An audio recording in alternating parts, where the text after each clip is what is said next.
Naku guys, natumba na dahil sa lakas ng hangin. Meron kasing bagyo. Ayan. So, chinek ko itong mga itong aking mga babies. At dito, hindi naman nauulanan. Tinago ko nga dito yung mga mapupula. Ayan. And dinlagay ko pinagsisiksikan ko talaga sila dito sa part na to kasi nga laging maulan. So, natakot ako kapag babad na sila, baka sila marutrat. Ayan. So, kumusta dyan sa inyo? Sana okay kayo dyan. At sa mga binabahang lugar, ingat kayo. Ayan.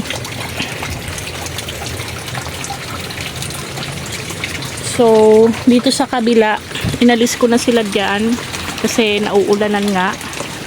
Itong mga common, medyo matibay naman to kahit mababad sila sa ulan. Yan.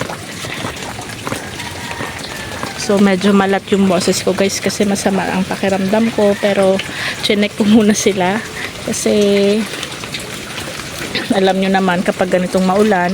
And sabi ko kanina mahangin. Sabi ko kasi baka may matumba o malaglag na mga aglonema ko.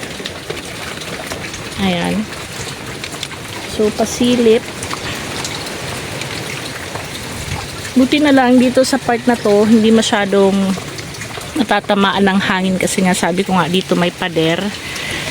Pero din sa bandang labas, kabilang bakod, ayan, malakas talaga yung hangin ngayon.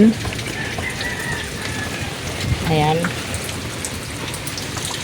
So, kung nakikita nyo kung ito, hindi naman to mismo sa aglonema, bali galing kasi to dun sa taas, dun sa may nalalaglag sa kahoy, yung sa coco lumber.